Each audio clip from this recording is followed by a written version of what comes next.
Assalamualaikum warahmatullahi wabarakatuh. Perkenalkan, nama saya Farisa Sabila dengan NIM 2110-1055-1257. Kali ini saya akan mempresentasikan hasil skripsi saya yang berjudul Pengaruh Modal Kerja Bersih dan Beban Pajak terhadap Return on Asset pada PT PLN Persero periode 2015 sampai 2024. Yang pertama ada daftar isi yang di dalamnya ada latar belakang, rumusan masalah, tujuan penelitian, landasan teori, kerangka berpikir, mode penelitian, hasil uji T parsial, hasil uji F simultan, dan kesimpulan. Selanjutnya ada latar belakang, di mana PT PLN Persero merupakan sebuah badan usaha milik negara atau BUMN yang bergerak di bidang ketenaga listrikan.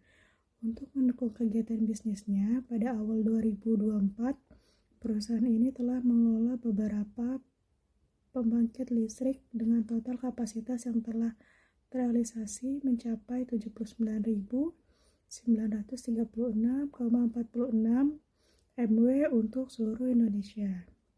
Perusahaan ini didirikan pada 27 Oktober 1945 yang berkantor di pusat di Jakarta.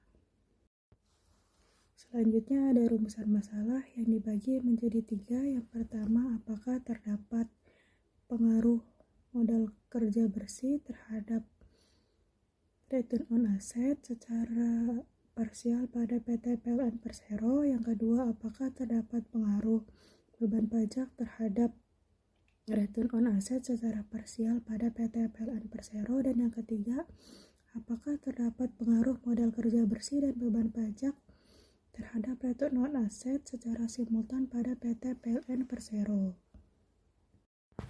Selanjutnya ada tujuan penelitian yang dibagi menjadi 3. Yang pertama, untuk mengetahui modal kerja bersih terhadap return on asset secara parsial pada PT PLN Persero.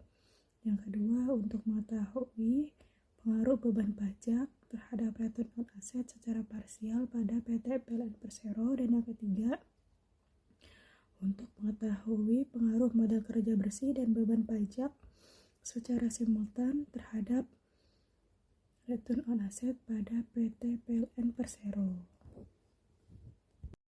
Selanjutnya ada landasan teori, yaitu menurut David pada bukunya tahun 2020 halaman 4, laporan keuangan adalah catatan informasi keuangan dari suatu perusahaan pada suatu periode akuntansi, dan keberadaan laporan keuangan dapat digunakan untuk menggambarkan kinerja perusahaan khususnya dalam bidang keuangan.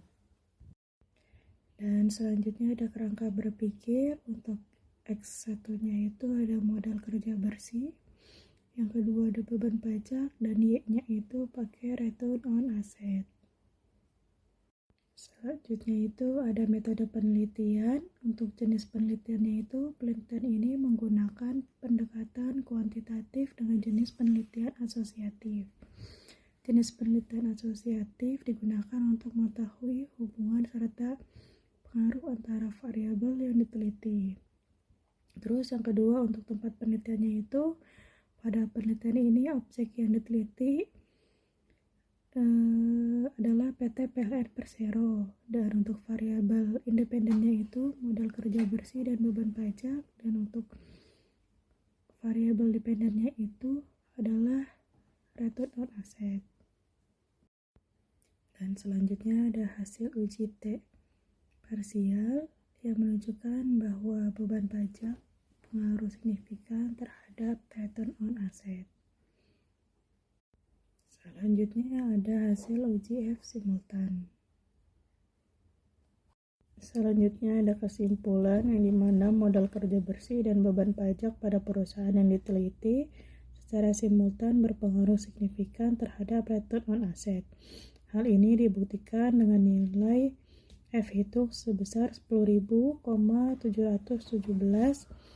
dengan tingkat signifikan 0,007, sehingga F hitung lebih besar F tabel dan nilai signifikan 0,007 lebih kecil dari 0,05.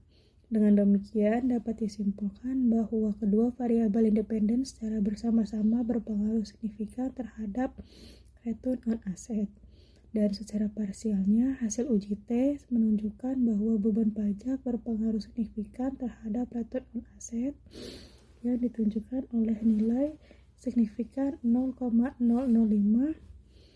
lebih kecil dari 0,05.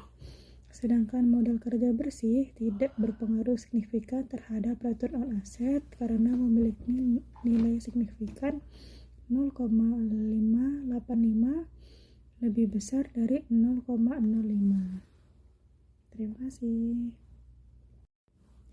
Demikian presentasi saya kali ini. Bila masih ada kurang, mohon dimaafkan. Wabillahi taufiq wal hidayah. Wassalamualaikum warahmatullahi wabarakatuh.